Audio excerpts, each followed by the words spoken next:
This undercover boss got yelled at like a rookie. What he uncovered next will leave you speechless. Welcome to the channel. If you enjoy true story-inspired content like this, hit like and subscribe so we can keep the stories coming. Thank you. Let's get back to the story now. Gavin Stroud wasn't just the CEO of Sterling's Home and Living. He was the founder, the heart and mind behind every store's layout, every hiring policy, and every piece of branding that made the chain feel like more than just another furniture and houseware store. With over 120 locations across the country, Sterling's had become a household name for middle-class families seeking cozy couches, warm lighting, and kitchen essentials that didn't break the bank. Gavin had started it with a vision: build something personal, something that felt like home. But over the past year, things had felt different. Corporate meetings were getting more disconnected. Spreadsheets told stories that didn't match customer reviews, and employee turnover at several key locations was becoming a quiet epidemic. But one store kept catching his eye: store number 7, located in a suburban area just outside of Des Moines. On paper, it was doing fine. Sales were decent, foot traffic was stable, and no formal complaints had been filed in months. But when Gavin had quietly scoured online reviews, he found subtle red flags. Vague mentions of cold attitudes, strange vibes, and even one reviewer who had written, "I come here because it's close, not because I feel welcome." That was enough. He didn't want sanitized reports from upper management. He wanted truth, raw, unfiltered, ground-level truth. So he decided to go undercover. Gavin was 46, sharp-featured, and always dressed to command a room. But for this mission, he transformed into someone nearly unrecognizable. He let his 5 o'clock shadow grow into a rough beard, traded his blazer for a faded flannel shirt, scuffed up a pair of work boots, and topped it all off with a navy beanie pulled low over his forehead. His assistant, Caroline, had arranged the undercover shift through a temp agency Sterling's occasionally used. His fake name? Kyle Dawson, a temporary stockroom hire sent to help for a few weeks while the store sorted out inventory and seasonal returns. He pulled into the parking lot early that Wednesday morning, well before the store opened. The sun was just beginning to rise, casting long shadows across the building's faded red sign. He sat in his car for a moment, watching as employees began to trickle in, some with heavy steps, others already bickering before they'd even reached the doors. One young woman with a ponytail and a stiff stride nearly slammed the door open as she entered. Another man followed behind her, tall, early 30s, slouching with an energy that screamed indifference. The staff looked more like factory workers clocking in for a punishment shift than retail associates coming into a community-based store. Gavin stepped out of the car and adjusted his beanie. Time to see what this place was hiding. He entered the side employee entrance and was met with fluorescent lights that buzzed just a little too loud. The break room was bleak, beige walls, a single-stain microwave, a corkboard with crooked flyers, and a long table with mismatched chairs. He spotted a thick-set man in his mid-50s barking orders to a younger associate, pointing toward a dolly with a stack of boxes. "Move those into aisle 3 and don't waste time chatting with customers. You're not here to be friendly, you're here to move product." The younger employee nodded quickly and hurried away. Gavin waited near the clock-in tablet, watching the manager snap at 2 more people before finally noticing him. "You the temp?" the man asked with a clipped tone. "Yeah, Kyle Dawson," Gavin replied. The manager eyed him up and down like he was inspecting a piece of meat. "Fine. I'm Rick. I run things here. We've got no time for slackers, so don't expect hand-holding. Follow Lisa or Jerome. Don't talk to customers unless they talk to you first. And stay out of the way." "Got it," Gavin said, keeping his tone casual. Rick didn't offer a handshake, just turned and walked off. It was exactly the kind of welcome Gavin feared. Transactional, sterile, borderline hostile. Where was the warmth? The customer care? The family feel Sterling's had always promised? Gavin followed a young woman named Lisa through the stockroom and onto the floor. She seemed guarded, barely speaking unless prompted. Her eyes flicked toward Rick more than once, as if always checking whether he was watching.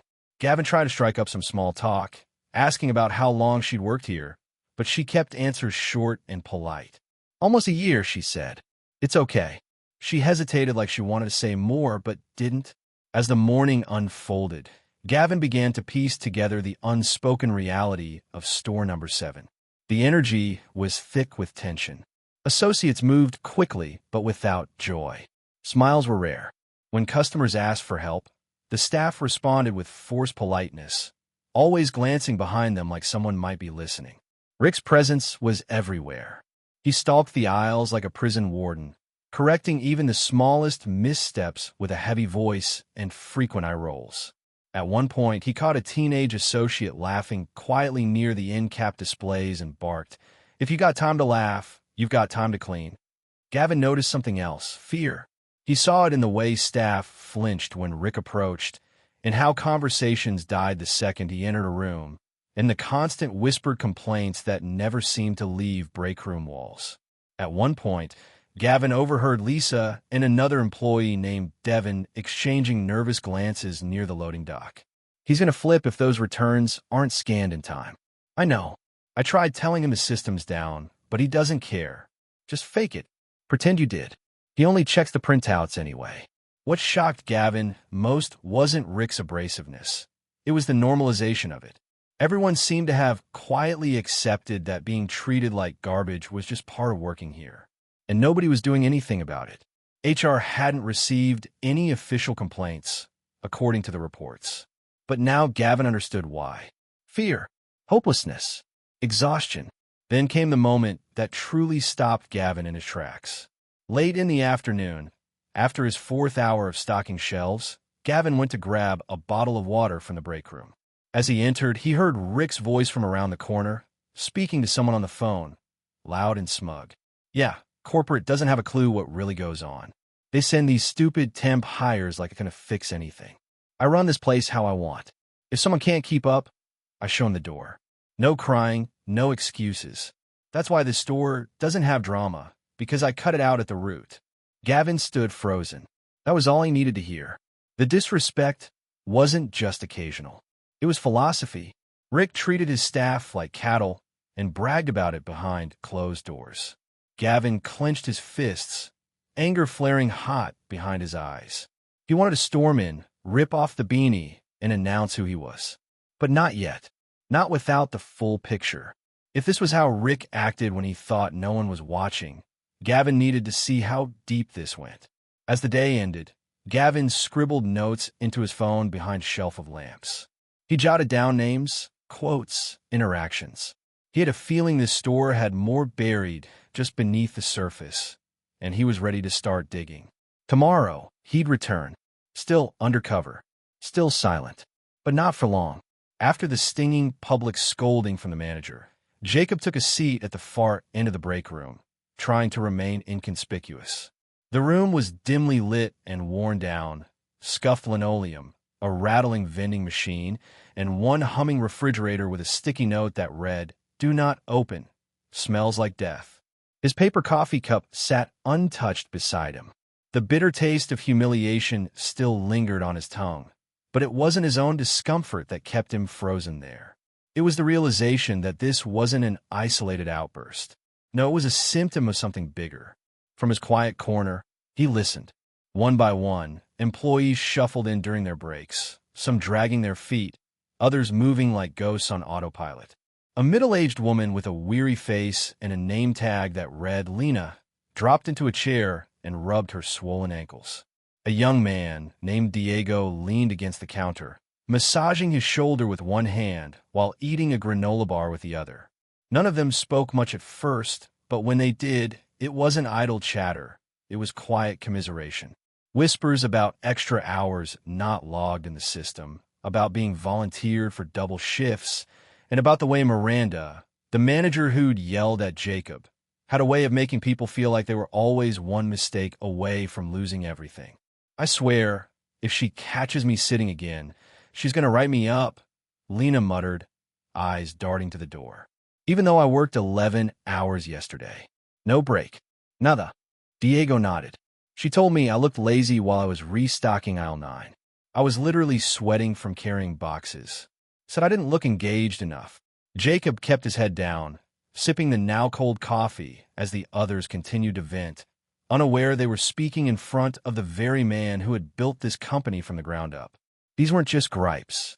They were red flags waving like beacons in a storm. His heart sank with each passing minute.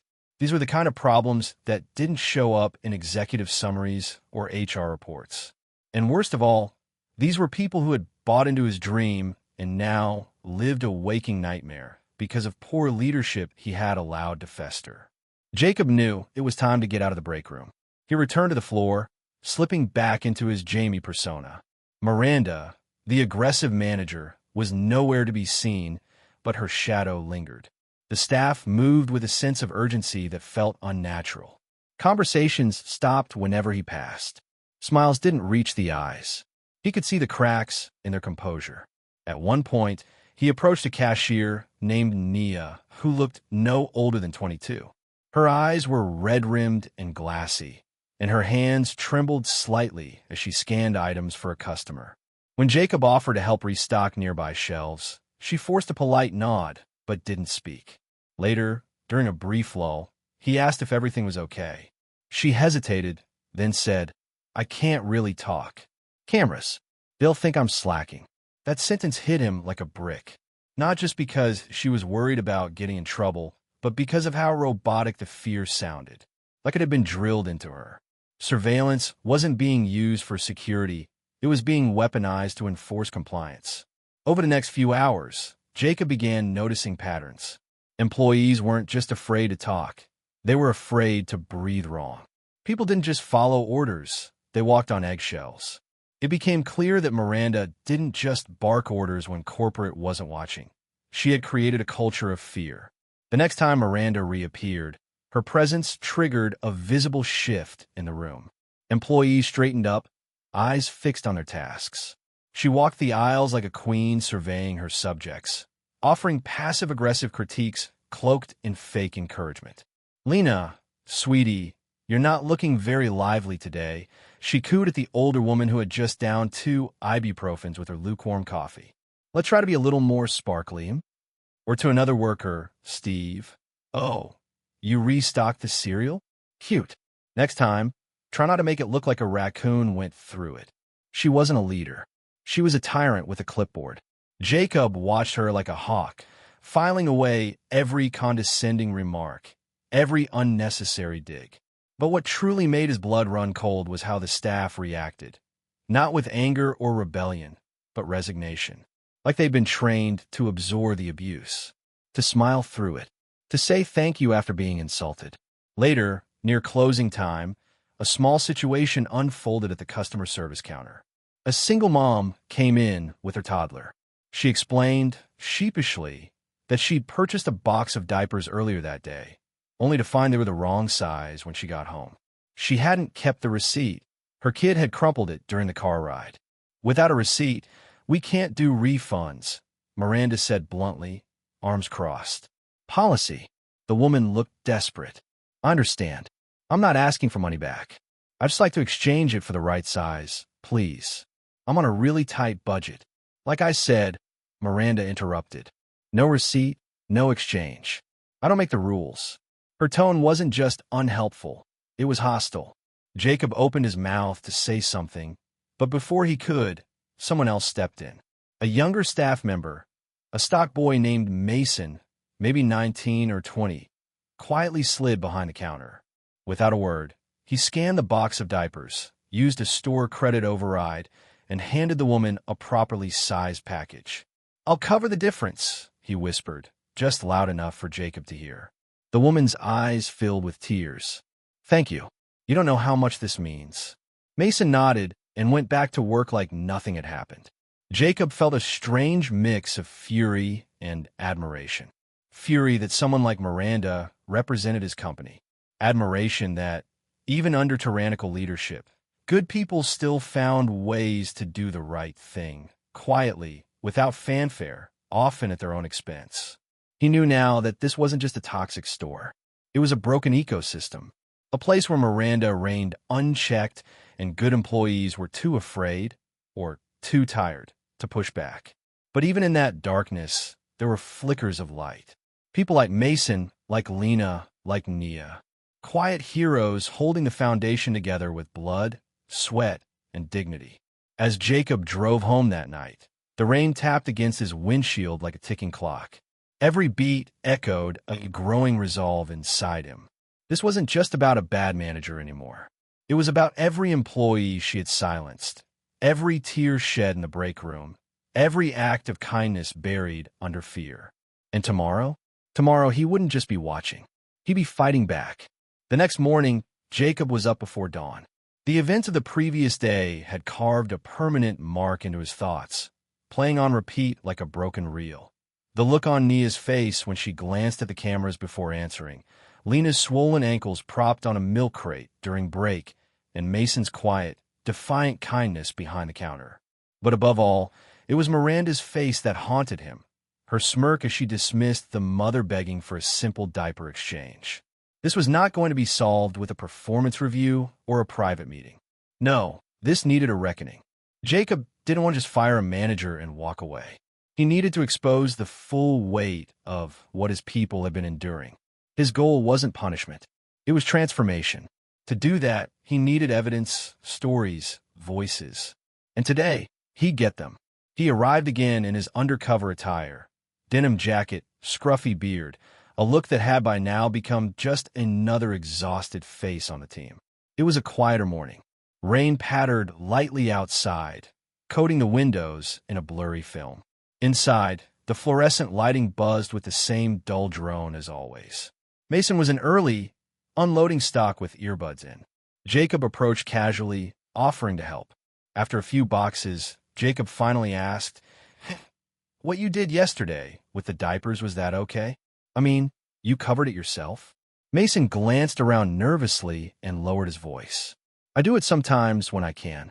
We get people in here who just need a break, you know? But if Miranda finds out," he trailed off, not needing to finish. Jacob nodded, masking the churn in his gut. "You ever talk to anyone about that?" "HR." Mason scoffed lightly. "HR? No. It's like they don't care unless someone steals something." Over the next few hours, Jacob moved between departments: stockroom, register, cafe counter. In each place, he struck up casual conversations, gathering more than just stories. He gathered patterns. Patterns of pressure, of fear, of compassion buried under exhaustion. One by one, employees opened up quietly, carefully, as if testing whether Jacob might actually care.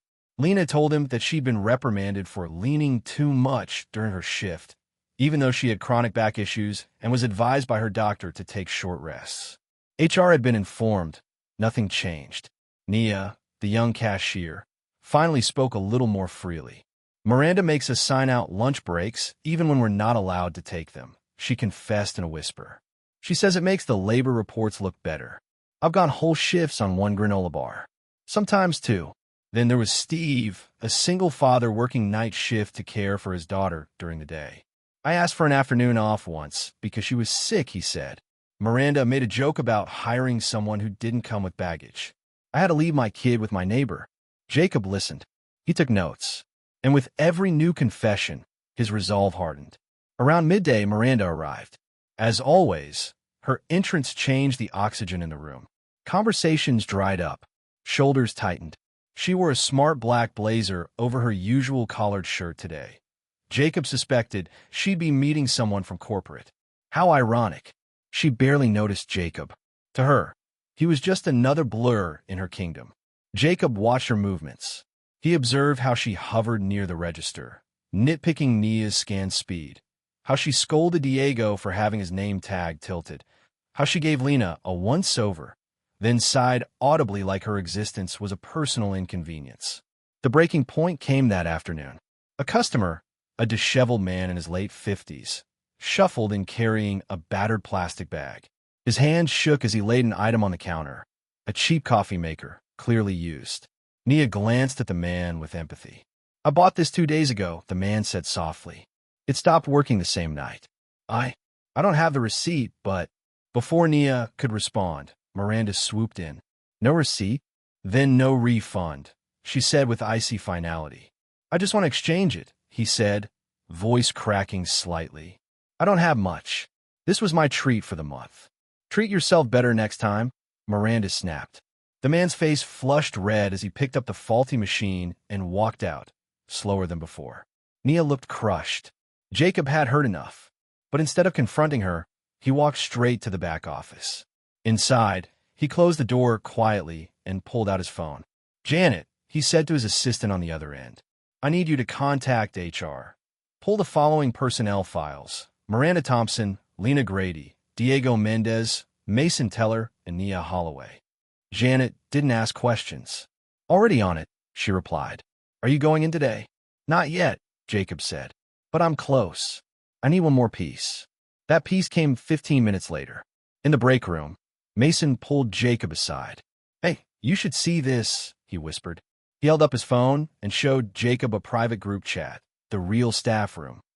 In it were screenshots of Miranda mocking employees, bragging about manipulating the time clock software, even making derogatory comments about customers who smelled poor or looked like they'd steal. One message read, "Clock out the weak ones first. Let the crybabies burn out." Jacob stared at the screen in silence. Then he looked up at Mason. "Can I forward this?" "Please," Mason said. "We just want things to be better." Jacob forwarded everything to Janet. "That's the final nail," he said. That night, as the store closed and the last customers left, Jacob sat in his car, engine off, rain falling on the windshield like applause for what he was about to do. He pulled off his cap, ran a hand through his graying hair, and whispered to himself, "Tomorrow, Miranda meets the real boss." Tomorrow, the curtain would fall, and behind it, he'd stand, not as Jamie the employee, but as Jacob Foster, the CEO who was done letting good people suffer in silence. The next morning was colder than usual. The early sun hadn't yet broken through the thick cloud cover, and a light fog hung low over the parking lot of the Grant Mart store. Jacob Foster sat in his car, watching the storefront through the windshield. He was no longer in his disguise. Today, the beard was shaved, the hoodie folded in the back seat, and his button-down shirt neatly pressed. A navy blue blazer draped over his shoulders. Nothing flashy, but unmistakably the attire of a man used to being listened to. Today wasn't about secrets. Today was about truth. Inside the store, the morning shift had just begun. Mason was already unloading boxes. Lena walked with a slow but determined pace near the pharmacy aisles. Nia was prepping the register. Miranda hadn't yet arrived, but Jacob planned to wait for her. Every detail of this moment had been carefully timed. At 9:13 a.m. sharp, Jacob stepped inside the store.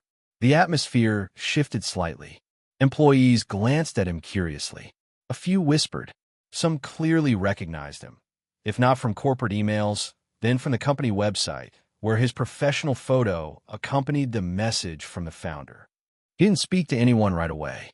He simply walked the aisles, making eye contact with employees, offering a polite nod. It was enough to rattle nerves. 10 minutes later, Miranda swept in through the employee entrance, her heels tapping a rhythm of unearned confidence. She didn't spot Jacob immediately. Instead, she walked straight toward the back office, barking a correction at Nia on the way. "Nia, tighten the clearance tags on aisle 4. They look like they were slapped on by a blindfolded toddler." Jacob saw Nia's shoulders tense. She said nothing and turned to do it. A few more minutes passed, then Jacob gathered the team. He called for an all-staff floor meeting. Confused looks passed between employees, but they obeyed. Miranda emerged from the back, confused and irritated, assuming this was a surprise inspection. She moved to Jacob's side with a stiff smile. "Good morning, Mr. Foster," she said, loud enough for everyone to hear. "If you told me you were coming, we'd have had the floor polished and coffee waiting." Jacob didn't return her smile. "I didn't want coffee," he said.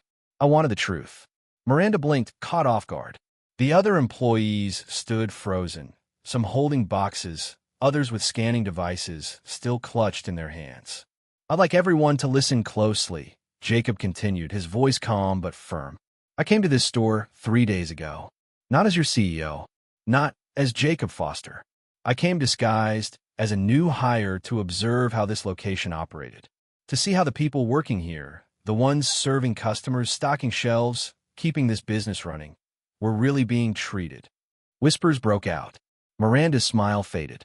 "For 3 days," Jacob went on, I watched how people struggled to take breaks, how some were reprimanded for sitting while injured, how others were forced to lie on time cards or be rated in front of customers, or denied empathy when helping struggling families. His eyes swept the group. He could see tears welling in Lena's eyes. Mason stood straighter now, a slow breath leaving his chest.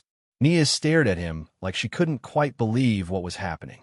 And worst of all, Jacob said, raising his voice slightly, I witnessed behavior from management that goes against everything this company stands for. Disrespect, humiliation, exploitation, mockery, intimidation, and not just once, repeatedly. Miranda took a step back. Mr. Foster, she began, her voice shaking. If there's been a misunderstanding, I'd be happy to. There's no misunderstanding, Jacob cut in. There's documentation, screenshots, testimonies, video logs, group chats full of disparaging remarks, records of time card manipulation. It's all been sent to HR and legal. Gasps echoed among the staff. Miranda's face paled.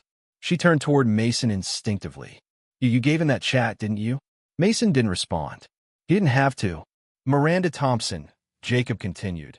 As of this moment, you are relieved of your duties. You are no longer employed by Grantmart. HR will contact you regarding your severance. I suggest you do not contact any of the staff, especially given the pending investigation into your behavior. Miranda sputtered. You can't. This is ridiculous. I've been running this store like clockwork for 3 years. And draining the life out of it, Jacob said coldly. This store should have been thriving.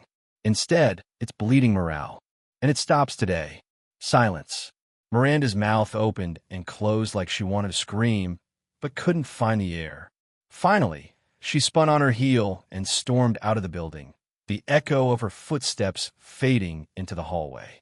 Jacob turned back to the staff. I'm sorry it took this long, he said, softer now.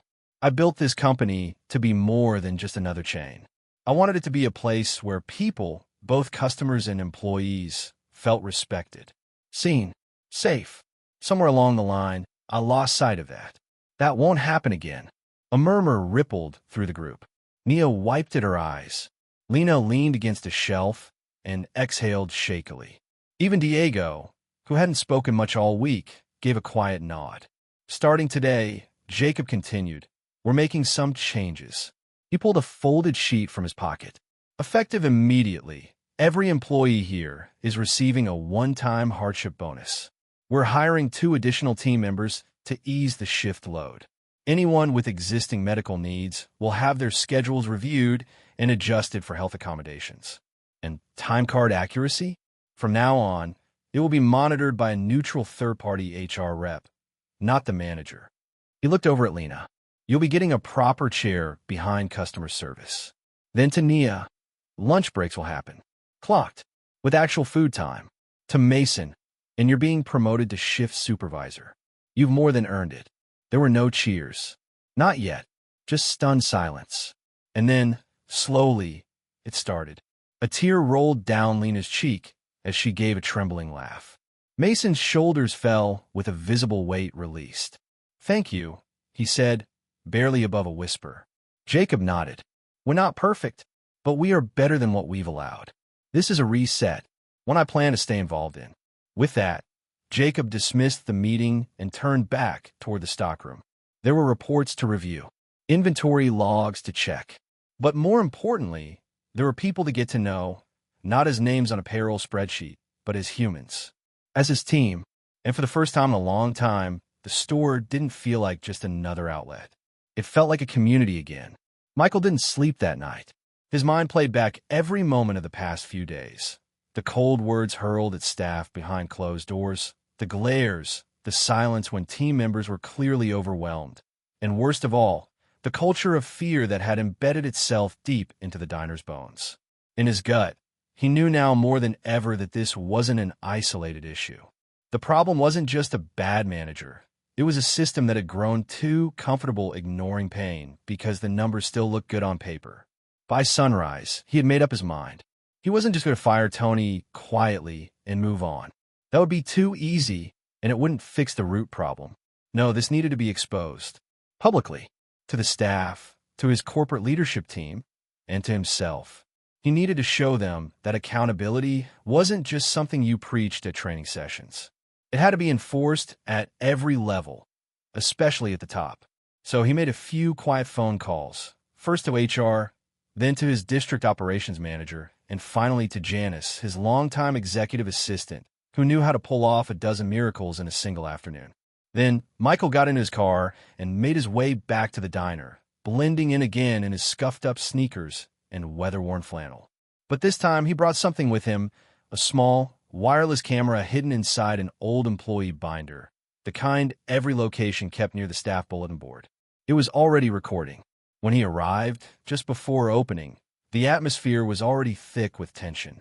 Tony was in the back, barking orders about prep times, and Cynthia looked like she hadn't slept either, her shoulders hunched, her apron half-tied, and her eyes bloodshot. Michael could hear her muttering under her breath as she quietly set up her section. By contrast, Nick, the younger line cook, looked energized, not from joy, but from anticipation. Michael had pulled him aside the night before and let him in on the plan. Nick had seen too much to stay silent, and he had agreed to help. The morning rush began like clockwork. Customers filtered in, orders were fired off, and Tony's voice echoed off the kitchen tiles like a whip. He was back to his usual behavior, short, impatient, and always ready to pounce on a perceived mistake. When Cynthia's receipt printer jammed, and she had to walk an extra few steps to process a payment, he made a scene about laziness. When a child knocked over a juice glass and it spilled into the aisle, Tony scolded the waitress who hadn't even served the table. Every small problem was someone else's incompetence, and every solution, according to Tony, had to come from his mouth, or it didn't matter. Mid-morning, Michael put the second part of his plan in motion. He quietly stepped outside and texted Janice, who was now waiting in a car across the street. 10 minutes later, two people entered the diner, both dressed in plain clothing, neither drawing attention. One was from HR, and the other was a senior operations director, known by most staff only by name. They took a corner booth, ordered coffee, and began casually observing. The trap was now live. Michael returned inside and took a seat at the same counter stool he'd used earlier that week, the one that gave him a full view of the kitchen pass-through and the front registers. He watched as Cynthia approached Tony with a request for coverage later in the week. Her daughter had a school performance she didn't want to miss. Tony didn't even let her finish. "Oh, for crying out loud, Cynthia," he snapped, loud enough for the nearby booths to hear. "You think this place runs on your kid's schedule? No. You cover your shifts like everyone else, or maybe this isn't the right place for you." Cynthia stood there, her face turning red, her lips trembling as she tried to blink away the humiliation. Michael's stomach churned, but he stayed seated. He needed one more moment, one more instance to drive the point home. He didn't have to wait long. Just after lunch, Nick accidentally dropped a full tray of dishes near the kitchen entrance. The crash was deafening, and the entire dining area went silent for a moment. Michael turned slowly to watch what happened next. Tony stormed out of the kitchen like a bull seeing red. "What the hell is wrong with you?" he shouted, grabbing Nick by the apron collar and shoving him back. "How many times do I have to tell you people? Think before you act. You cost us money, time, and respect when you screw up like this." Nick stumbled, catching himself on a chair. His face was pale, but he didn't respond. He didn't have to, because Michael had seen enough. He stood, his stool scraping loudly across the tile, and began walking toward the center of the diner. Tony turned mid-rant, annoyed by the interruption. "Hey, can you go back to your seat, please? This is staff business." Michael reached into his flannel and pulled out his employee ID badge, flipping it toward the staff so everyone could see. "My name is Michael Lawson," he said, raising his voice slightly. "I'm the founder and CEO of Lawson Hospitality Group, and this is my business. Every inch of it." Silence. All movement in the diner stopped. The servers froze mid-step. The cooks poked their heads out of the kitchen. Cynthia covered her mouth with her hand. Tony went pale as ash. "I've spent the last 4 days undercover in this diner," Michael continued, scanning every face in the room. "I watched. I listened. I learned. And What I learned broke my heart. He stepped forward, his tone tightening. Not just because I saw bad management, not just because of poor customer service, but because I saw fear, exhaustion, silence, people afraid to speak up, people being publicly humiliated. And you, he said, locking eyes with Tony, at the center of it all. Tony opened his mouth, but no words came out. Michael pointed toward the back booth. You see those two guests over there? That's your HR rep and your regional director. They've been watching all morning, and they heard every word you said to Cynthia, every threat, every insult, every manipulation. He turned toward the staff. I want you all to know, this stops now. He walked over to Cynthia, placed a gentle hand on her shoulder, and said, you never have to tolerate being spoken to like that again. You hear me? She nodded slowly, tears spilling silently down her cheeks. Then, Michael looked back at Tony. You're fired. Effective immediately. You can collect your last paycheck from HR on Monday. For now, I suggest you leave. Tony didn't argue. He didn't yell. He didn't even protest. He simply turned, walked toward the back, grabbed his coat, and slipped out the back door like a ghost. And just like that, the entire room seemed to breathe again. But Michael wasn't done. He turned back toward the staff. Let's be clear. This isn't just about one manager. This is about culture.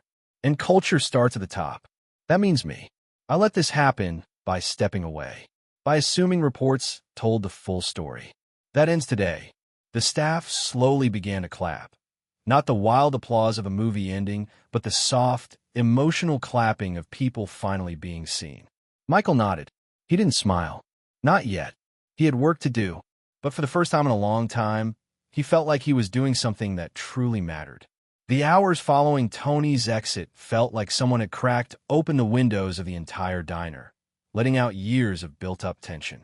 Michael remained on site, sleeves rolled up, his presence no longer cloaked in disguise but grounded in quiet authority. The energy among the staff shifted almost instantly. There was no cheer, no high-fiving, no celebration, but there was something deeper, relief. Not just that the tyrant was gone, but that someone at the top had finally seen them, heard them, and chose to stand with them, not above them. After the final tables had cleared and the chairs were flipped to top tables, Michael gathered the entire staff for a meeting. They sat in the main dining room, the lights dimmed slightly, the evening's hush settling in. Cynthia sat near the front, hands folded tightly in her lap. Nick leaned against a wall in the back, arms crossed but eyes focused.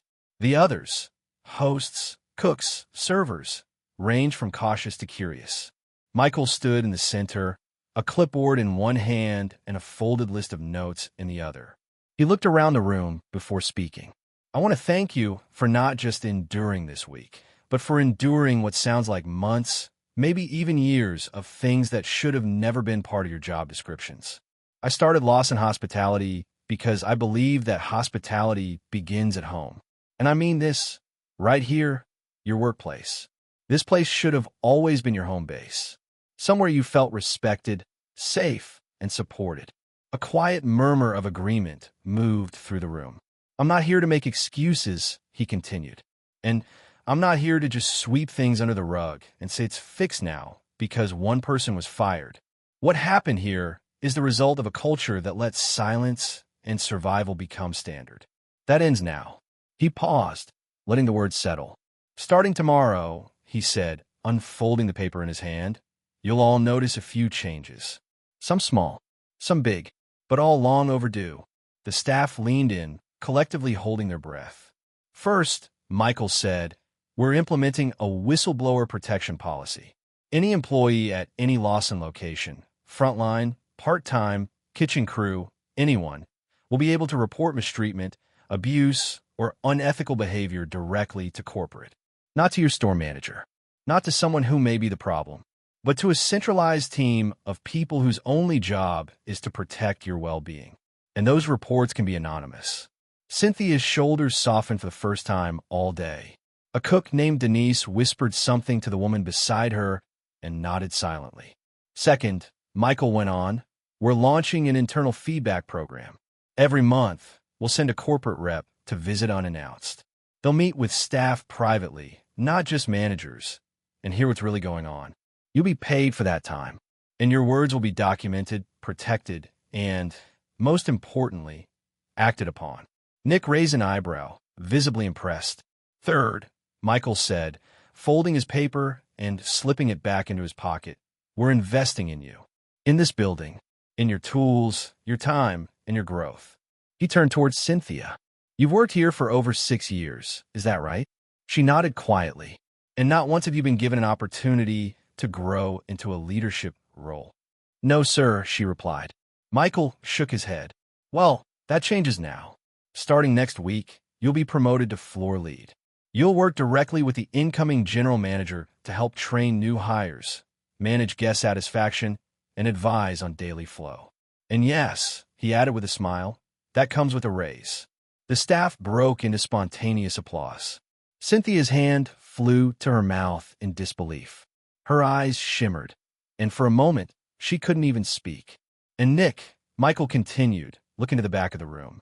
You've been here just a few months, but in that short time, you showed courage most people twice your age wouldn't dare attempt. You stepped in. You spoke up. You protected your team. That's leadership. So, if you're willing, I'd like to bring you into our training and mentorship program. You'll shadow our corporate trainers, and if you're interested, help us design what onboarding looks like for new Lawson employees going forward. Nick blinked. Me? Michael nodded. Yes. You. Wow, Nick muttered. Yeah, I'd love that. Michael smiled, then addressed the entire team again. These aren't one-time gestures. This is a shift. You're not just employees. You're partners in what this company becomes. I can't undo the harm that was done here, but I can make damn sure it doesn't happen again.